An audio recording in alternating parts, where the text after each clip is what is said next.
are going to be in this class from literally around the world. Missionaries in Africa, Southeast Asia. I've got one guy stationed on the that naval base. Daggone, I can't remember. He flies F-15 fighter jets, and he's taking my class. So we're just excited to see the reach that we have, and all of us as we prepare for ministry. Some of you are currently involved in ministry. Some of you are preparing for future ministry. And all of these things are the right answer with regards to being here. I had a professor when I was a master's student, just like you. When I was out in ministry for a while, I went back to school as an older student with kids and wife at home and made it happen and trusted in the Lord. And it was a professor who turned me on and made me aware of the Old Testament for the first time. And ever since then, I've been passionate about making the Old Testament come alive for anybody that would want to sit in here and listen in. So I hope that happens for you. Maybe it's already happened, and the Old Testament is one of your favorite halves of the Bible. But it's an important half, and that's what we'll be focusing on this semester. Just the books of Genesis through Ruth. I don't know if you caught that. There's going to be a sequence of 3 Old Testament classes. And you're all invited to stay on that train as we kind of roll through all 3 sections of the Old Testament. So we'll be covering Genesis through Ruth in this class. So let me talk about the course itself. Probably all of you by now have opened up Blackboard and you've gotten a copy of the syllabus. I've been trying to email those out and in revisions. So the most up-to-date version is the one that you can download from Blackboard. The course will be organized. I hope it's pretty simply laid out. You can find things easy, not too many clicks away.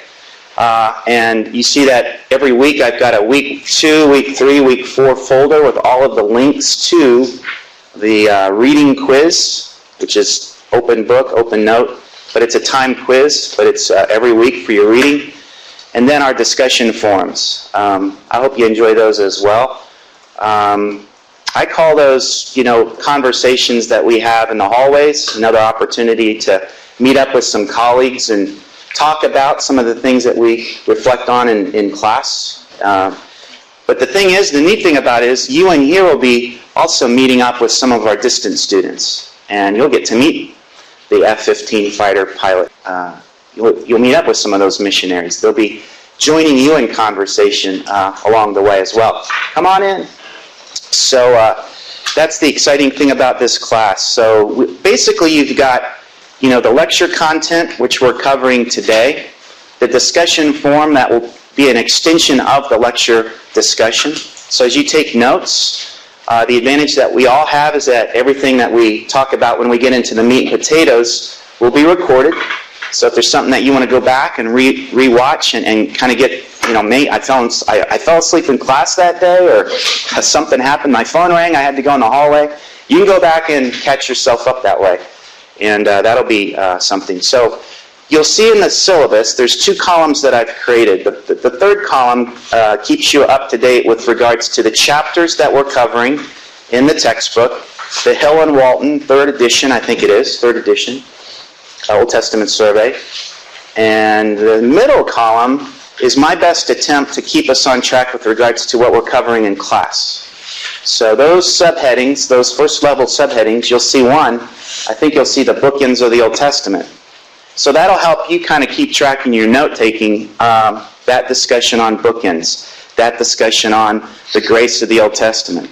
Oh, now we're talking about Genesis. So we're going to move through. So I'm not lecturing from the book. I've got other things to say that you're not going to find in the textbook.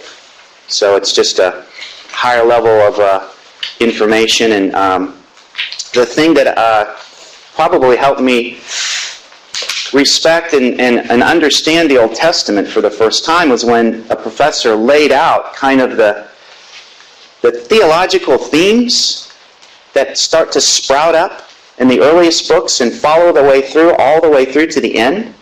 That was just amazing to me, and it kind of spoke to me about there's a divine author behind this. I mean, there's a whole bunch of human authors, but they're inspired, but there's this unifying voice to the Old Testament. It kind of sings that way, like a well-written orchestration, like going to see a symphony. You got all the contributors, but together it's this unified, beautiful sound. So that's what I really like to bring to it. And I find that a lot of students never have had that before.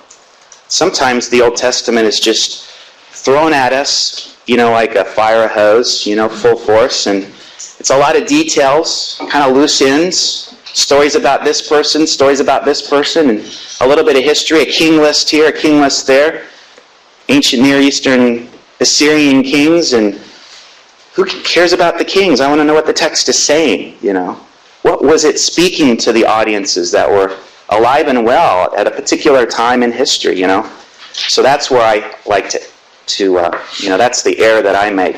We all make errors, so that's the error that I cite on.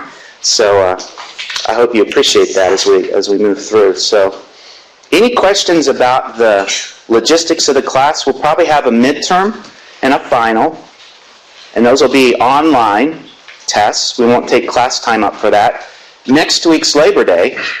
So what I'm just going to do is I'll have an abbreviated, as abbreviated as I can make it, a recording of my discussion of week 3 information. And that'll be all made available to everybody, you as well as anybody who's a distant student in this class as well. So fair enough? That way we don't miss 14 weeks. We miss a whole week of lecture, and I just don't think that's fair. Although I do want to respect Labor Day. You don't have to come to class, but we'll have class outside of class that way. Any other questions about where we are and what we're doing with the class? Was it pretty easy, pretty straightforward when you logged in and poked around in Blackboard? Okay. So the organizational folders, the discussion forums, you're all broken into groups of 8 to 10. And that'll be your Sherpa team for the whole semester. You'll get to know those 8 to 10 really well.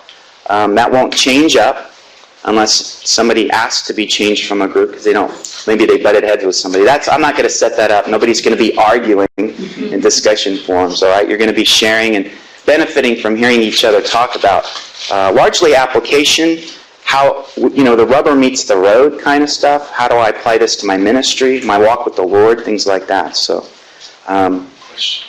Yeah. Will the PowerPoints be available for download as well? Well, that's always a question. Do I want to, my power? From Shannon. Yeah, all right, good question, Shannon. Well, let me think about that. I want you to take good notes. That's part of the learning brain to hand kind of activity. But I might consider that. Let me think about that, Shannon, and I'll get back to all of you on that. So that might be something I could just maybe in bite-sized chunks post. My speaker notes. I have speaker notes in my PowerPoints that helps me to stay on track as a professor. And although I do accept rabbit trails, but I've got information to cover, and I want to make sure I get to all of it. So if I look down here, but you'd benefit from those notes. You'd say, oh yeah, I remember. Here's where he's talking about that. Or if you missed a Bible reference or something like that, you could go back and look it up. So something like that might be helpful. Okay, I see the heads nodding yes, so we'll see what we can do there. All right, well, I think what I'd like to do is go ahead and begin our discussion, Patrick, on the bookends of the Old Testament. I need to clear my throat. I forgot to tell you the most important thing, how I began my day today. So it was at 4 o'clock in the morning when the dog barked. We got a little Welsh Corgi. You've probably seen a picture of her already in one of my weekly folders. I'll splash a few pictures of my family or some odd thing every now and then. And as you poke around and click in Blackboard, you'll see. I hope that's not too overdone. Just my way of having another conversation with students that way, and they get to know me. So at 4 o'clock in the morning, the dog barks, and I always know that something's going on in our backyard. I like to feed birds and hummingbirds, and we have squirrels in a big cottonwood tree, and all of these critters are coming to our backyard because they like to eat the bird feed. But most recently, there's been this huge, I'm thinking it's got to be about this big, possum, and 3 oversized raccoons. These things are huge. Now, earlier in the summer, I will let you know I don't have a gun at home. I do live in Texas. I'm originally from Indiana, so maybe that explains it. But anyway, I know that gets controversial. But I do have one of those air guns, pellet guns, I guess you call it. Yeah, the small little deal. I have a pellet gun. So I took my pellet gun this morning at 4 o'clock in the morning, and those things were ripping into my bird feeders, literally bending the pole down. They're bending the pole down just to get those bird feeders. I got some heavy-duty, hard,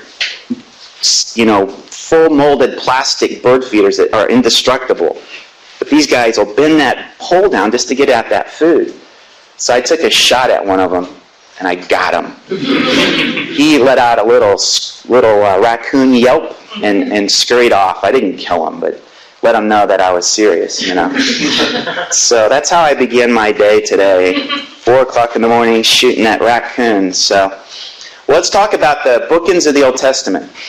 When you read a book, if you're like me or like my wife, sometimes you open up the last chapter first, right? You open up the last chapter, and you want to know what happens at the end so that it helps you to understand everything in between, all the way to the beginning of the book. So you cheat a little bit. And what's interesting about the Bible is that it offers a similar kind of feature, the bookend idea. And a lot of people don't know this. They read the Bible, it's, random books, and you don't know how these books are connected to history, to the author, to the audience, and perhaps how they're connected to each other. So let me introduce to you this idea of the bookend. I think it's really helpful. I think it'll be really helpful for you just to kind of get us started talking about the Old Testament. So at the end of Israelite history, we'll go to the very end, after this 70-year exilic period in Babylon, you know that, they're in exile for 70 years. And then after the exile, God raises up a Persian king, because Persia takes over the Babylonians, the Cyrus king, King Cyrus. He's a nicer king. Persia was a nicer nation, the nicest of all of them, the Assyrians, Babylonians, and Persians. But we'll talk about that later. Cyrus issues a decree that allows the Jews in exile to go back, rebuild the city and the walls of the city, and rebuild their spiritual lives under the leadership of Zerubbabel and Ezra. You've heard those names. And Nehemiah, coming back and organizing the group. And they have church for a while, right? They come back and they're rebuilding the temple and working through conflicts. And they've got opposition, and things start and stall. Then they start back up again. And they get to the end of this thing, and they look at the temple, and they're shaking their heads. They're saying, it's nothing like Solomon's temple. We had to rebuild this thing out of scraps at the rubble heap over here. This thing was destroyed. Now look at it, it's nothing. We're kind of discouraged. So God raises up prophets. He raised up a couple prophets, Haggai and Zechariah. And if you want to turn with me to Zechariah, the very last chapter in his book, chapter 14. Yes, get out those Bibles. And you at home too. Zechariah 14. There's been this reoccurring theme that all of the prophets have started to talk about as a means of encouraging their audiences. Anybody along salvation history who is scratching their head wondering, has God given up on us? What's in it what's our future? The world around us is chaotic. Things aren't happening the way we would like. And the faithful remnant are looking around saying, why are we in exile? What happened to our capital city and our temple? And now we've been back for a while and we just things aren't right. Is this all that there is? Is this all God has for us? So this idea of the day of the Lord, the prophets with Isaiah and Jeremiah and Ezekiel start to unpack this idea, the day of the Lord. It's a future day. It's a day that's going to come. And a little bit of what Zechariah says. Let's just start reading. He introduces the day in verse 1 in chapter 14. And you see this. When you see the word day, it's oftentimes referring to the day of the Lord. Behold, the day is coming for the Lord, when the spoil taken from you will be divided among you. Let's move down to verse 6. And it will come about in that day that there will be no light, the luminaries will dwindle. For it will be a unique day, which is known to the Lord, neither day nor night. But it will come about that at evening time there will be light. And it will come about in that day that living waters will flow out of Jerusalem, half of them towards the east, the eastern sea, and the other half towards the western sea, Mediterranean Sea. It will be in summer as well as winter. This is kind of a pinnacle verse here, verse 9. And the Lord will be king over all the earth in that day. The Lord will be the only one, and his name the only one. So there's some more there that he finishes out there, but just wanted to focus on this theological triad, three ideas. The day of the Lord, God is king, and him alone. And you see there in verse 9. The Lord alone, and his name the only one. Name there, the idea of name we'll learn, and we'll talk about this later. But just briefly, now is the idea of reputation, the name and reputation of the Lord. Everything about who God is, his reputation is wrapped up in his name. And third, you see it there, the very verse 8, the verse right before. This idea of living water, the water of life, you all know where that goes. You know, we jump to the very last book of our New Testament, the new heaven, the new earth, the living water, this river of life that's flowing, trees sprouting up, fruit offered for the healing of the nations. So that's the theme there, that idea that starts with this king who's seated and ruling and reigning, and as a result of that, life and blessing is extended to the whole world. The nations will come for this blessing, this life, and participate in this day of the Lord. So this is the encouragement that Zechariah gives his audience. They're all standing around. Maybe they've just had Starbucks and they're walking out to downtown Jerusalem and looking at the temple. And Zechariah, and they're all discouraged, look at that thing, And Zechariah says, look, it's not about that thing. This is what we have now, but the Lord is not through with us yet. There's this day of the Lord that's coming. So he brings encouragement to his audience. And those are the three things that God is king, the establishment of his name, and the idea of the theme of life and blessings extended to the nations, to the whole world. Well, that's not the first time that we've been introduced to this idea. And let me just take a little interlude here, a little rabbit trail. This is one I enjoy. I'm kind of a star buff, I like the night sky. How many of you have ever been to the Davis Mountains of West Texas and the McDonald Observatory? You've been to the McDonald Observatory. You've been to the star party at night? Yeah.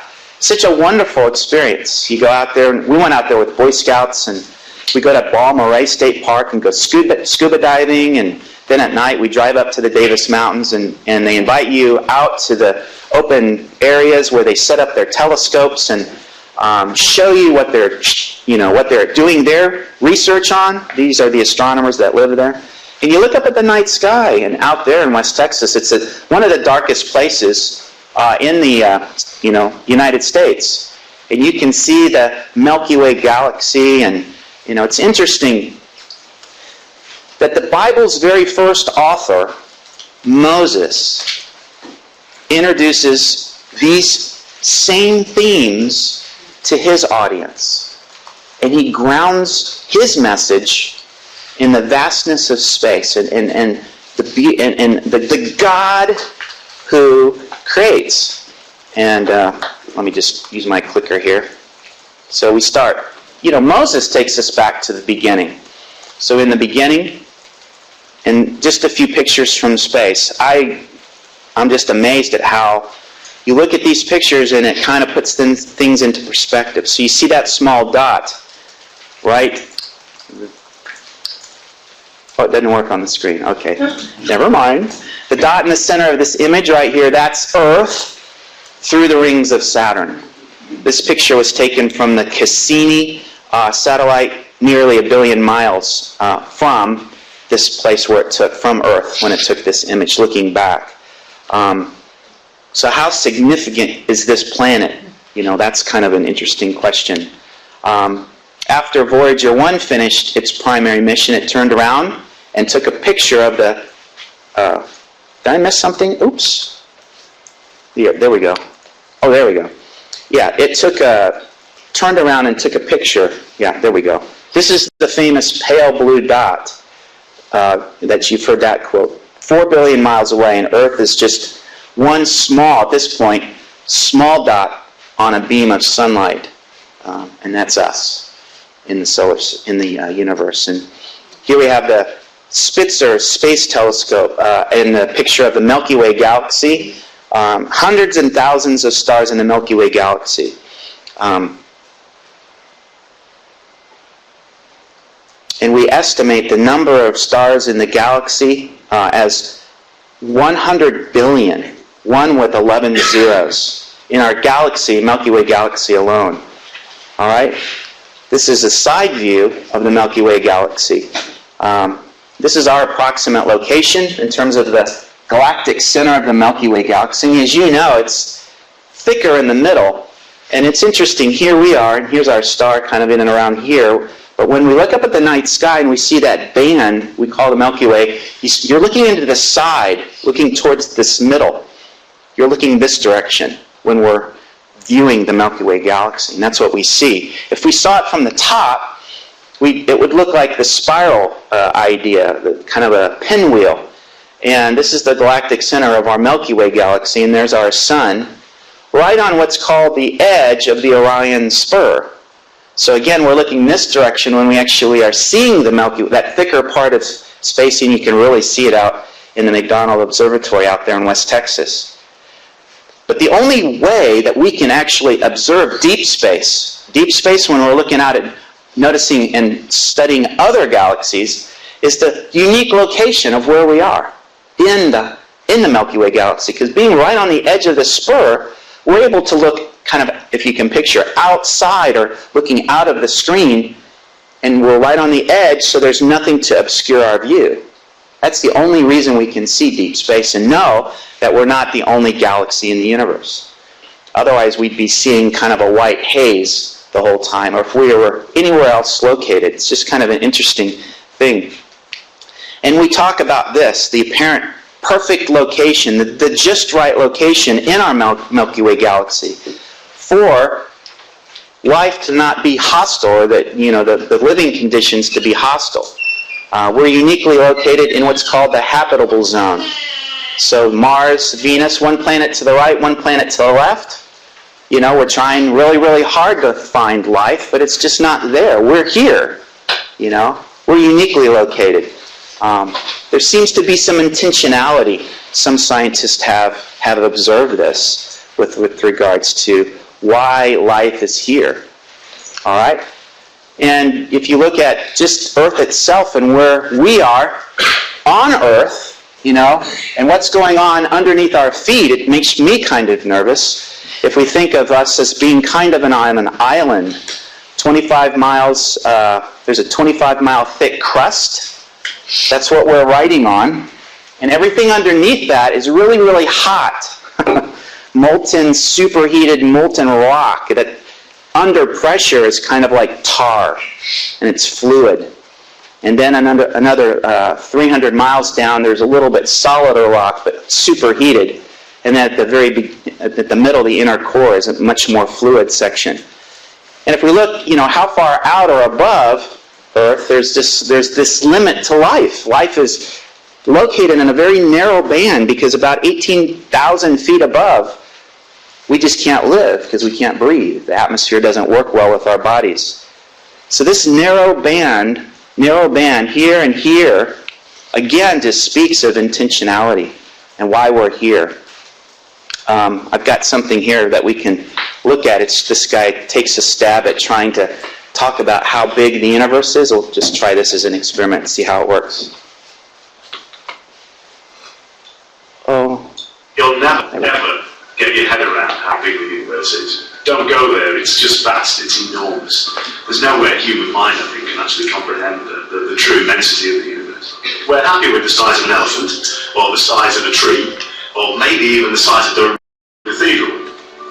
But I think if we go beyond that, then our brains just start to run out of gas. It may be difficult for our brains to comprehend, but that hasn't stopped astronomers endeavouring to measure the distance to the stars. One technique is to use a phenomenon called parallax. Everybody can actually experience parallax for themselves. If you hold your thumb up and close one eye, you can see that your thumb appears to be in a certain position relative to something behind your thumb. But then if you open that eye and close the other eye, you'll see your thumb appears to move relative to the object behind. The same thing happens when we look at the stars. When we look at a relatively nearby star from the Earth, it appears in a certain position relative to the other background stars.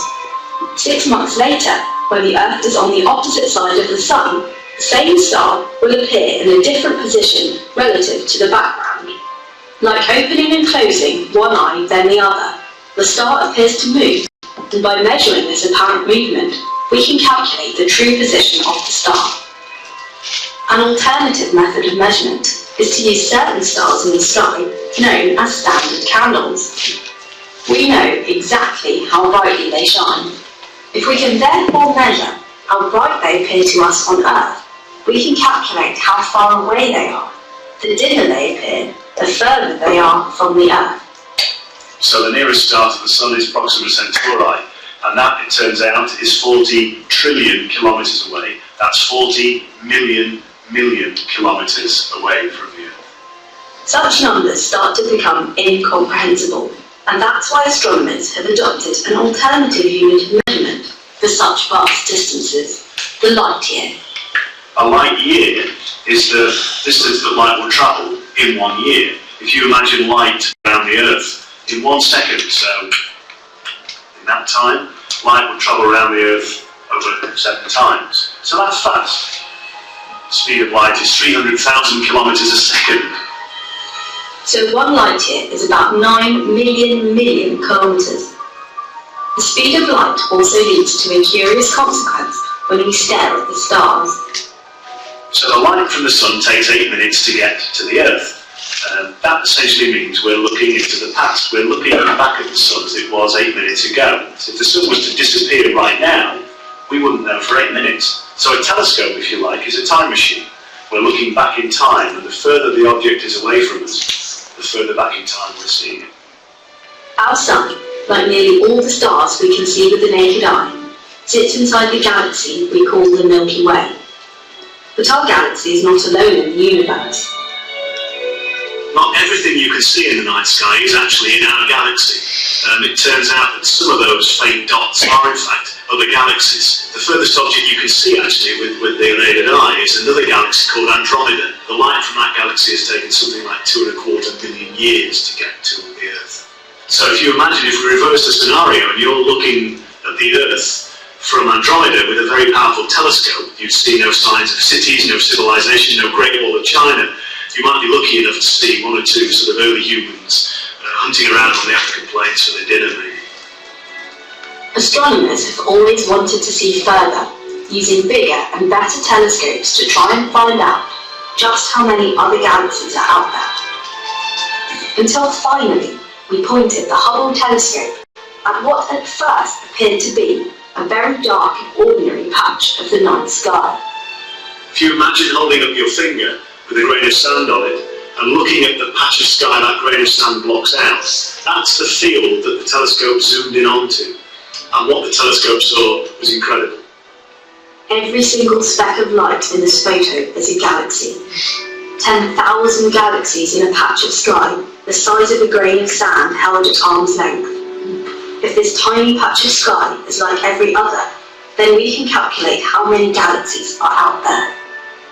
The visible universe contains around 100 billion galaxies. Each one of those galaxies contains around about 100 billion stars. That means the visible universe contains something like 10,000 million stars. That means there are more stars in the visible universe than there are grains of sand on the earth. Okay, Genesis 1:16. And God made the two great lights, the greater light to govern the day and the lesser light to govern the night.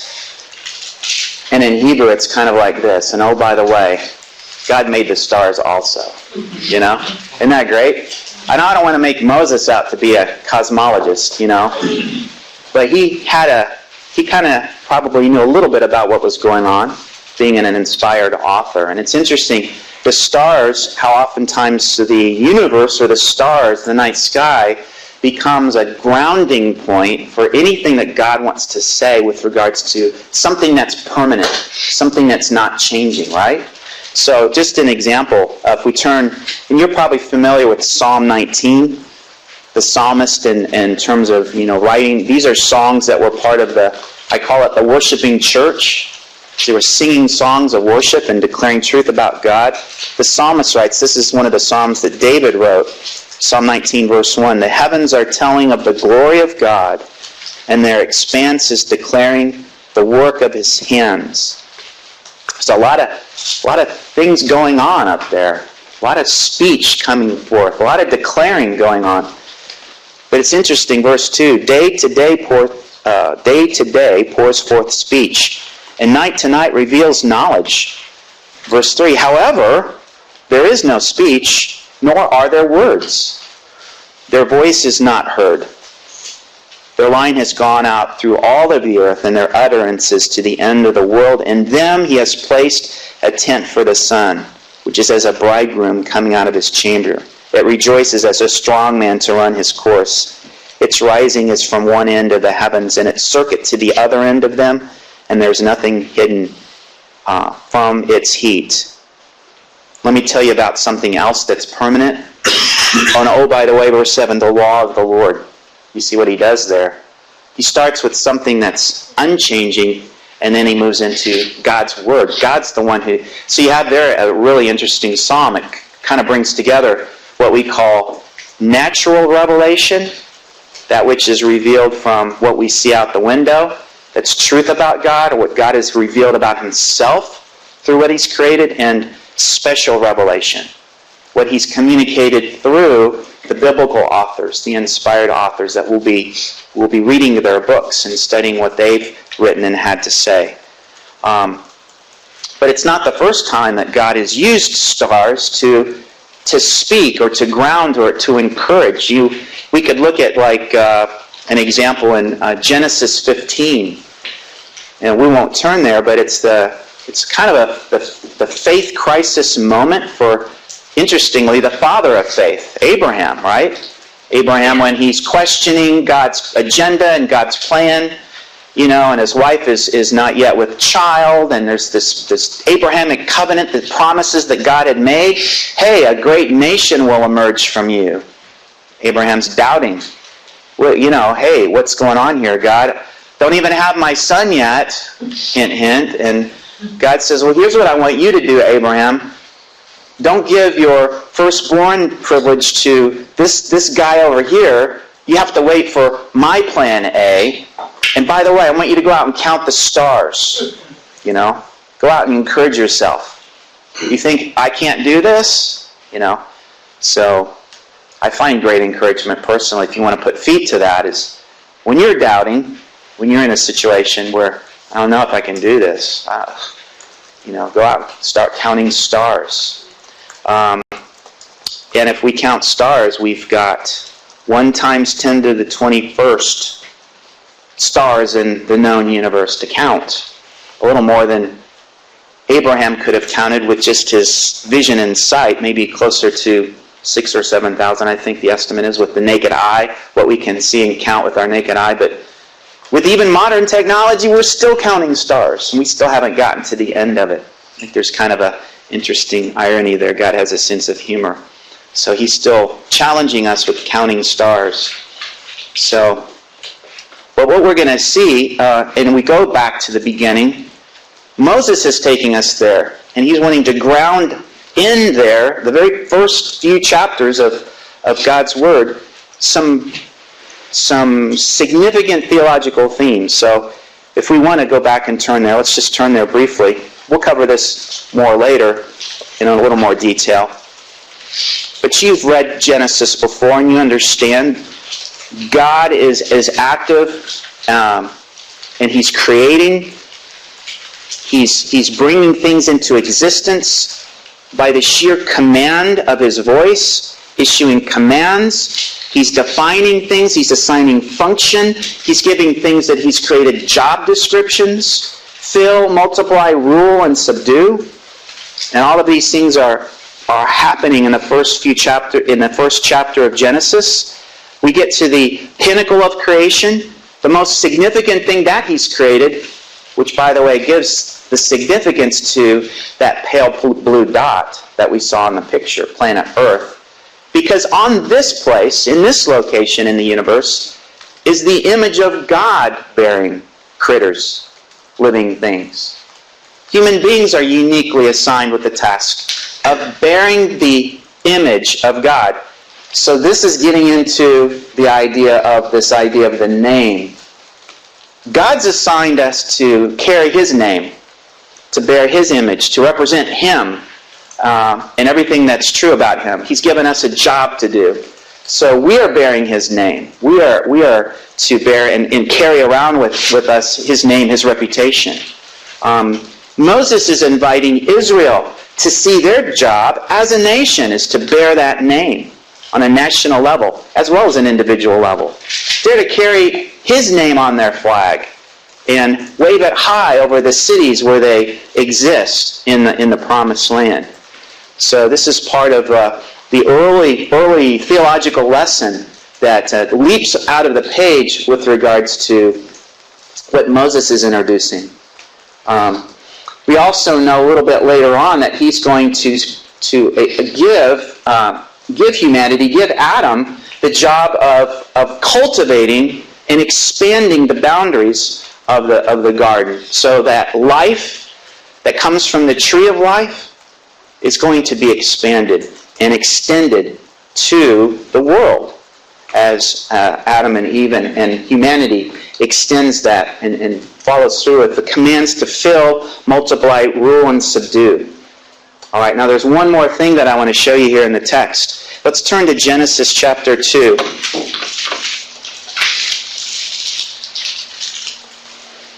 Genesis chapter 2. And you know that the chapter numbers and verse references were not part of the original, breaking points when, Moses was writing this down. He didn't put a 2 and a verse 1 there. You just keep on reading, and here's what we have in chapter 2, verse 1. Thus the heavens and the earth were completed and all their hosts. And by the seventh day God completed His work which He had done, and He rested on the seventh day from all of His work which He had done. Then God blessed the seventh day. He set it apart, He sanctified it, because in it He rested. He ceased from all of His work which God had created and made. Verse 4. This is the account of the heavens and the earth when they were created in the day that the Lord, Yahweh, God, made heaven and earth. Now, maybe you're used to just reading right over that. Moses just gave us a pretty significant theological high point for his audience. And here's what he says. By this time, Moses has been writing down and bringing together for the people a written record of all of these things. They end up at the end of the Pentateuchal part on the plains of Moab, poised and ready and perched to enter the Promised Land. And the way I like to think about it is this portable filing cabinet, what Moses has received from the Lord and written down and made as record for Israel is Genesis. It's there and it's ready to go.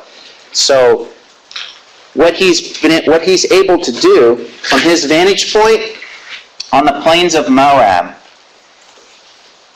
Moses is looking back in history, he's looking ahead in history, and he's hearing from the Lord. And he's speaking to an audience. So there's a context for his message. One of the things that we know for this audience is that they've already experienced Mount Sinai. They've already been introduced to God, who invites them into covenant relationship, and he introduces himself by name, Yahweh. Moses says, the Creator God, who I have just got done talking about, oh, by the way, Israel, he is also your king.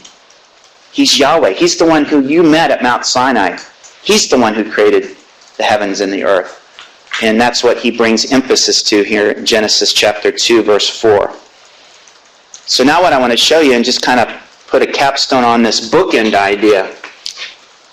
So if this is Moses, we've got Zechariah, one of the prophets, one of the last ones to hear from the Lord during this time period. He has his bookend in the themes, God is King, the name, the reputation. There's only going to be one, and the extension of the life and the blessing. But what we have here is that Moses is also introducing us to the same bookends in the very first chapter, the very first few chapters of Genesis. God is King, the establishment of the name or the reputation through the image, bearing responsibility that we have. That was Moses' big idea. And then the idea of life, the tree of life, which would be extended and expanded and made available to the whole world. So these are the bookends that we have. These are these are the non-negotiables. These are the big thematic themes that we have established at the very beginning and near the very end of the Bible. I've got a couple other slides here that speak of creation. I think it's kind of amazing. I'll just throw in a couple of these. If you ever wake up in the morning and you're kind of stressed out, this is what's going on behind the scenes. This is just amazing. I'll just read this quickly. Other than sex and blood cells, every cell in your body is making approximately 2,000 proteins every second. A protein is a combination of 300 to over 1,000 amino acids. An adult human body is made of approximately 75 trillion cells. Every second of every minute of every day, your body organizes on the order of 150,000 amino acids into carefully constructed chains of proteins. Every second, every minute, every day. The fabric from which we and all life are built is being continually rewoven at a most astonishingly rapid rate. So this just speaks to me. You talk about the vastness of space, but you get down to the very small, what's going on with life and God's sovereignty and God who's the author of life. I think I want to maybe come back to this one. This is kind of interesting. It's kind of complicated and won't be on your final exam. But it illustrates pictorially what's going on down there with just one of the processes that is necessary for life. So this is the story of a white blood cell that finds an infection and goes through the wall of an artery in order to stop that infection. What you see now is called a lipid raft. It's made up of special phospholipids that pack tightly together and hold together the membrane proteins that are specifically linked to that lipid raft.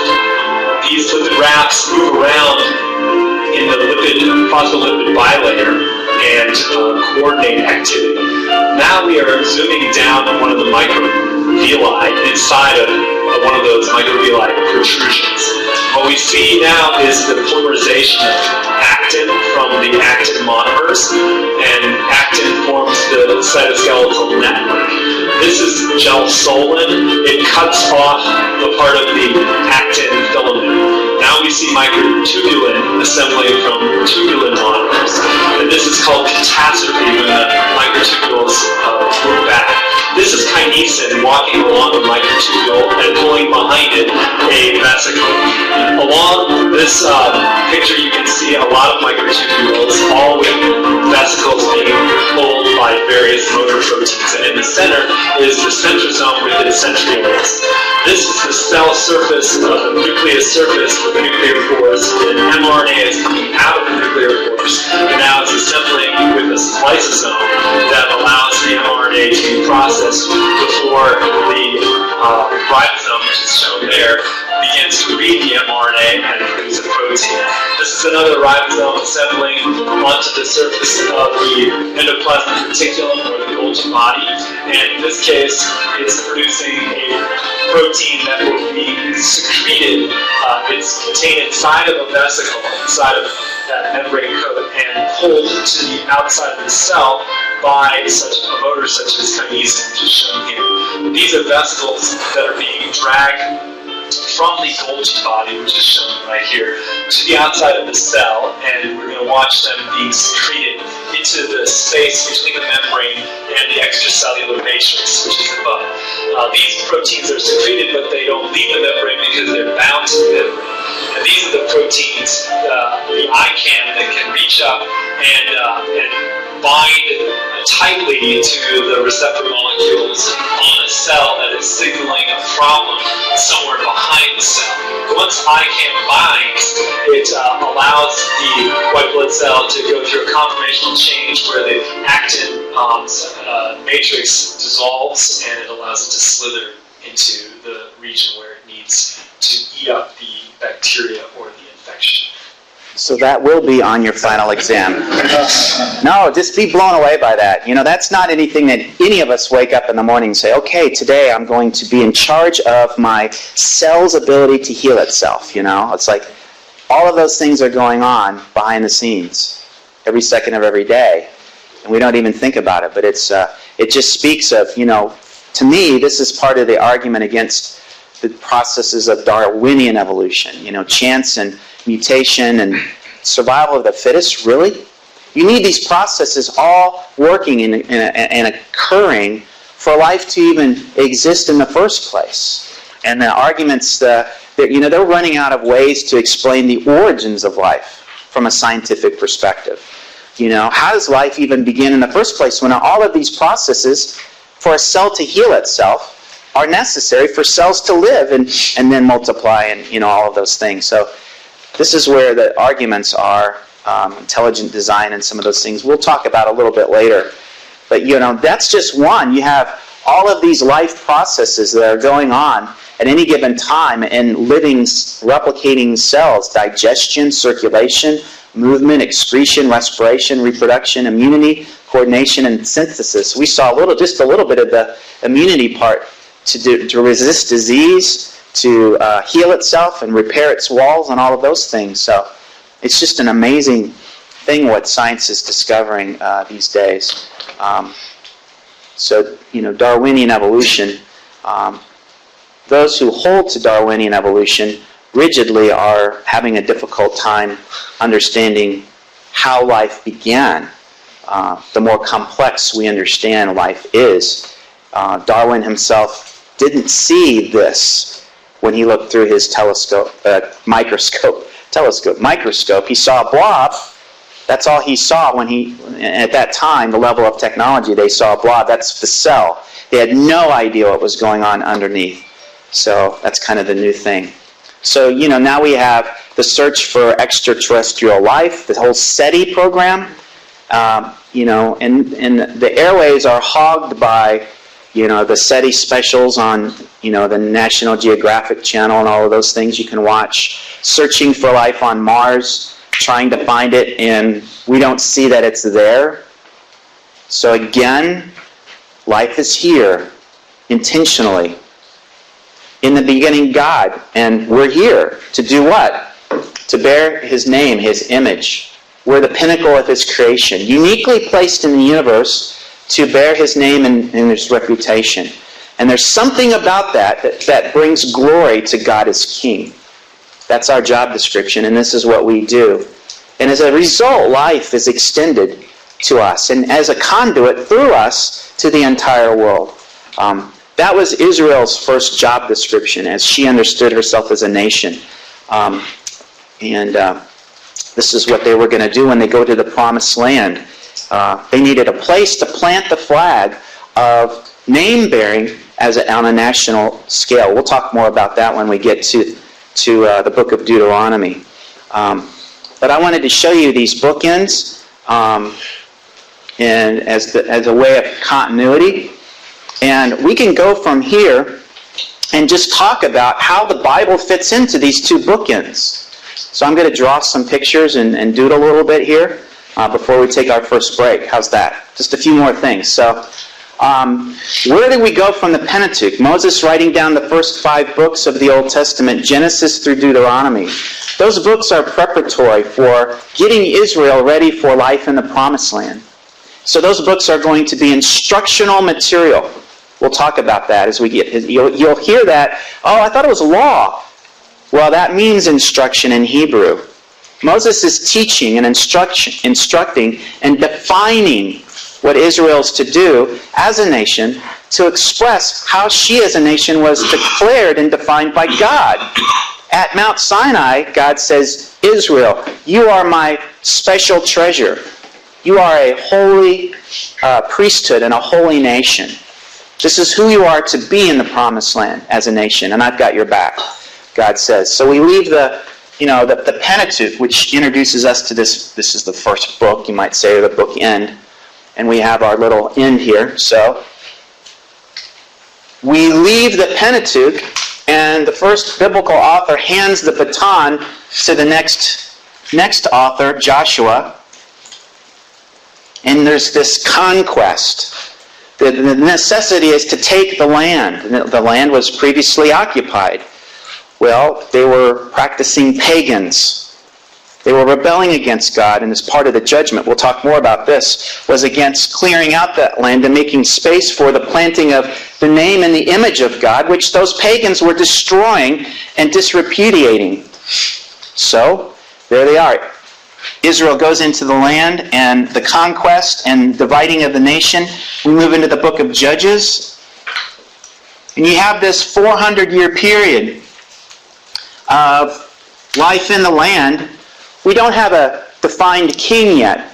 God is the king during this time, or at least we hope. And during this 400-year period, what's interesting and how this period is evaluated by the author of Judges, as he looks back, and you see it in the very last verse of the book of Judges, his thesis statement is this: there was no king in the land. Everybody was doing that which was right in their own eyes. You've heard that before? Yeah, that's at the very, there's a couple places in Judges where that thesis statement shows up. So the question mark that the author of the book of Judges makes is king, question mark.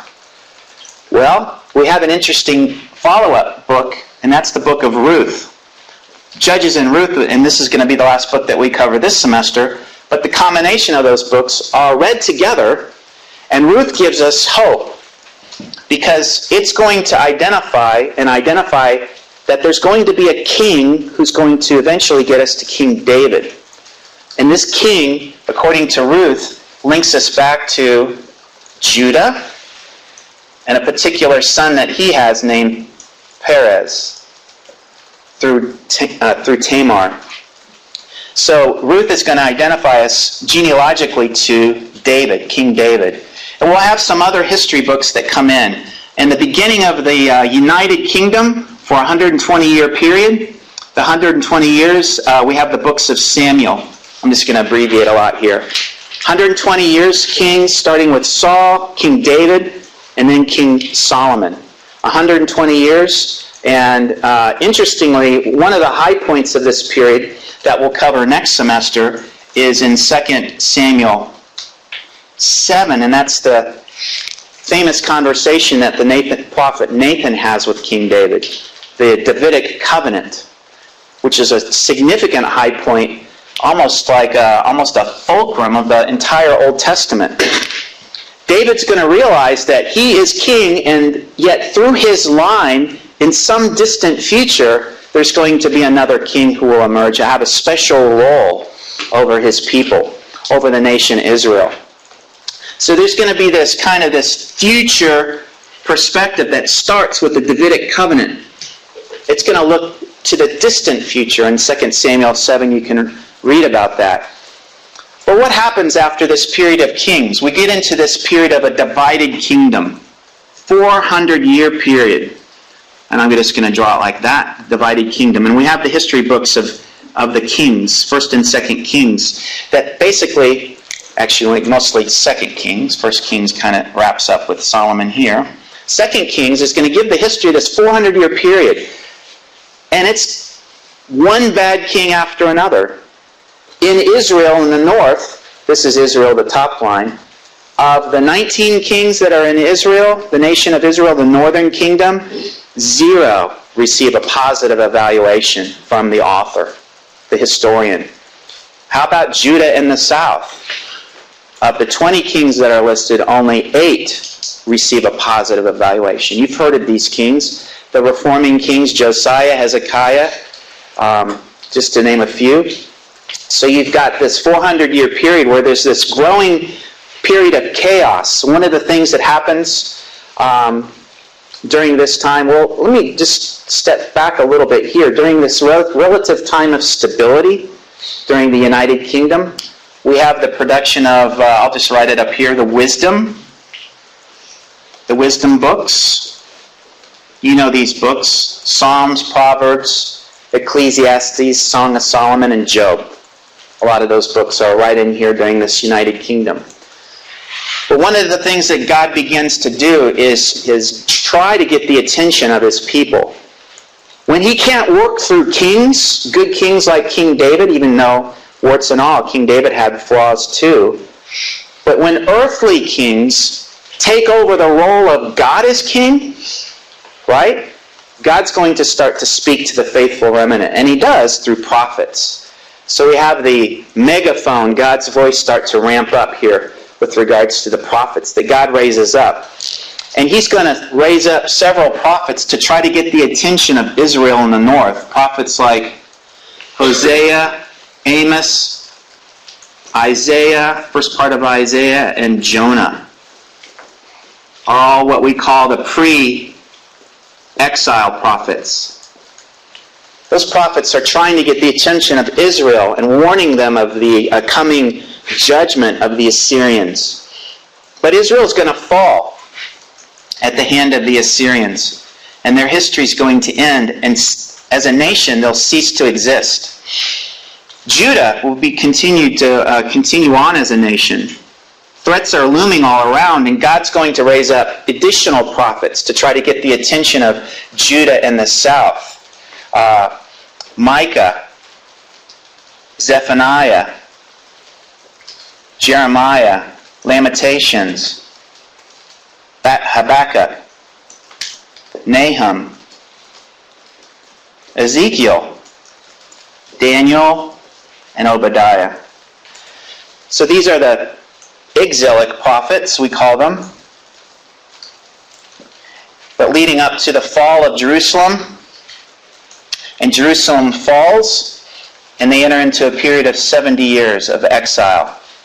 One of the prophets that I include in this group is the prophet Ezekiel. He's the prophet of the exile, and he's going to be their pastor during this 70-year period. All of this is preparatory. He's preparing them. Like Moses, Ezekiel is going to prepare the faithful remnant for this return trip to the Promised Land after the Cyrus decree. So what's going on during this period? The prophets will start to develop this single idea, and it's interesting how the bookends kind of work, because these prophets, all of them, the northern prophets, the exilic prophets, and the post-exilic prophets, we talk about Haggai, Zechariah, Joel, and the famous Italian prophet Malachi. Malachi. All right, so those are the post-exilic prophets. These are the prophets that come back after and come back to encourage the people after the 70 years in exile. So all of this is going on. We've got some additional books that are written here. in this post-exilic period, we've got another set of history books, the books of Chronicles that are written with a different historical perspective. And we've got the book, we don't want to leave out Esther as well, Ezra, and Nehemiah are some other books that were written down to record down the events of that time period. But here's the thing, when we are in this state of really chaos and what God is trying to do to get the attention of His people, what's the big idea that starts to emerge as a means of encouraging the faithful remnant who are asking the question, what does God have for us? We're on the verge of collapse. There's spiritual chaos all around. The big bullies on the block, the Babylonians, the Assyrians, are coming down and threatening to take out our capital city. And what does God have for us? The prophets start to, this theme emerges, this idea of the day of the Lord. The day of the Lord. It's a future day. It's a day that's coming. And what we read in Zechariah, some of these encouraging themes began to emerge. And you see the prophets start to develop and unpack this idea. There's going to be another king who's going to emerge from the line of David. And when he comes on the scene, he's going to establish his kingdom. He's going to bring peace to the land. He's going to bring back restoration, bring the north and south back together again. All of the exiles will be brought back. There'll be life and vitality and blessing in the land once again. So this is all part of that day of the Lord. And this was the encouraging word that would come. Other themes that would come about, more specifics about this king. What is he going to do? Isaiah's suffering servant. He's going to suffer. He's going to take on the sins, the iniquities of us all. He's going to suffer for us on our behalf. Some of these things will be part of his job description as he comes on the scene. But the day of the Lord hasn't happened for us yet. When we hear about the day of the Lord, right? We're invited to be encouraged. This is our day. This is our future day. Jesus is coming back. He came once. He's coming back again. Let me show you one more thing before we take our break. Turn to 2 Chronicles. I just want to emphasize this with one more thing. 2 Chronicles, and I said this is another history that was written during this post-exilic period. The author of Chronicles, we call him the chronicler, will take a lot of the same kind of source material. He's borrowing from Samuel and Kings, and he's pulling from other sources as well, bringing it all together and recasting a brand new history for this group of people that needed encouragement. And we'll talk more about that perspective of this historian, the chronicler. But he's also a theologian. And I want to show you one thing before we take our break. Look at the very last chapter of 2 Chronicles, in chapter 36. Turn one page over and you see the book of Ezra. Ezra rightfully begins his historical account with the decree from this Persian king Cyrus. And you see the words of the Persian king Cyrus right there. And Ezra begins talking about this historical period by introducing us to you might say, the precipitating event, that divinely orchestrated moment, how God uses the Persian king Cyrus to issue a decree to allow these faithful Jews to go back to do the rebuilding project. And you see here in verse 1, now in the first year of Cyrus, king of Persia, in order to fulfill the word of the Lord by the mouth of Jeremiah, the Lord stirred up the spirit of King Cyrus of Persia. So he set a proclamation throughout all of his kingdom and also put it in writing, saying, here's the decree. Hear ye, thus says King Cyrus, king of Persia, quote, the Lord, the God of heaven, has given me all the kingdoms of the earth, and he has appointed me to build him a house in Jerusalem, which is in Judah. Whoever there is among you of all of his people, may his God be with him. Let him go up to Jerusalem, which is in Judah, rebuild the house of the Lord, the God of Israel. He is the God who is in Jerusalem, and every survivor of wherever place that he may live. Let the men of that place support him with silver and gold, with goods and cattle, together with a free will offering for the house of God, which is in Jerusalem. Now turn one page back. What's interesting is this historian, the chronicler, speaking to his audience, also brings in the Cyrus decree, but he places it at the very end of his historical account. So notice what he says. Beginning in verse 22, you have the same prologue, and then verse 23, the words of the decree. Thus says Cyrus, king of Persia, the Lord, the God of heaven, has given me all the kingdoms of the earth, and he's appointed me to build him a house in Jerusalem, which is in Judah. Whoever there is among you of all of his people, may the Lord his God be with them, and let him go up. I know you're expecting more. Wait a minute, one page back. I thought there was more to the Cyrus decree. There was. Wait a minute, the author of Chronicles is halfway through verse 3, and he cuts it right in half. Oh no, we got ourselves a huge textual critical issue here, right? No, the scribe fell asleep at the wheel, right? What's going on here? We have to ask ourselves the question, what's the theological motive of the author?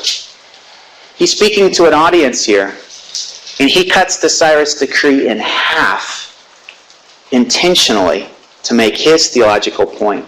And notice the very last word. And here's another thing that you need to know. We'll talk about this in the second half of the morning. But in the Hebrew Bible, the arrangement of the books, this is the Bible that Jesus and the apostles in the New Testament had in their back pocket.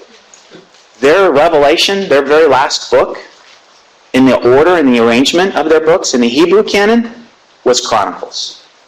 This is their Revelation. Chronicles is the very last word that they read when they finished reading their Hebrew Bible. The very last word of the Hebrew Bible is this Hebrew verb, let him go up. That's it. It's kind of like when we read Revelation, and what's the very last word of the book of Revelation? Something like that. Let's see. I'm turning there really quick. We have something similar.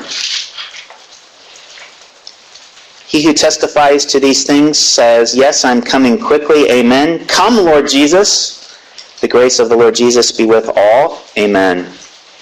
There's an invitation here. It's interesting. In the very last word of the Hebrew Bible, there's an altar call. People are being invited to go up. To where? Where are they supposed to go? The chronicler is saying very emphatically, not necessarily to this temple. This one may be around for a while, maybe not.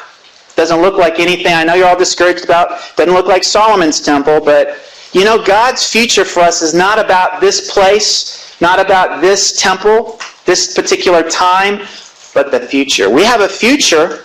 It's called the day of the Lord. So the chronicler is encouraging his audience as an open invitation, an invitation to the day of the Lord.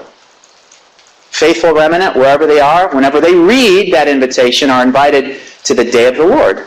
And you see this kind of an invitation. I'll just show you one more place in Isaiah chapter 2, verses Isaiah chapter 2, verses 1 through 4.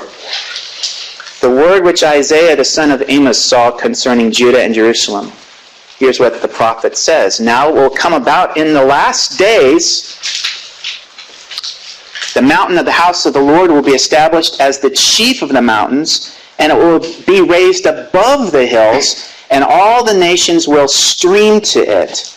And many peoples will come and say, quote, come, let us go up to the mountain of the Lord, to the house of the God of Jacob, that he may teach us concerning his ways, and that we may walk in his paths. For the law will go forth from Zion, and the word of the Lord from Jerusalem. So there's that. You see how that all fits in, right? The bookends, the idea of God asking. God's going to be on his throne again on the day of the Lord. And what happens on that day? Water will flow, will be extended. Instruction from the law of the Lord, God will speak. And the nations will stream up to that mountain in response to the invitation. Let him go up. And to be the recipient of life, to participate in the establishment of the name and the reputation of the Lord. And we will be a part of that as part of the nations. I think we'll be arm in arm with the faithful remnant from the Jews, who will also participate as well. So it's a call out to the faithful remnant at any given time in history. But this is kind of the big picture, my John Madden chalk talk of the whole Bible and how it all kind of fits together on this bookend idea. And for me, when all this kind of made sense and kind of came alive for me, I started reading the Old Testament radically different.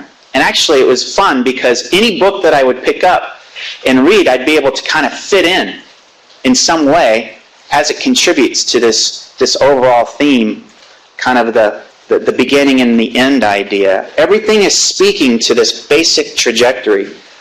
Every book has some contribution, whether it's a poetic book, a history book, or a prophetic book.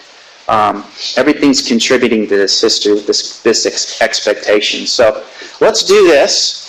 Let's take about a 10-minute break, and then we'll come back and finish for the rest of the morning. I know everybody's getting a little weary, so we'll see you in about 10 minutes.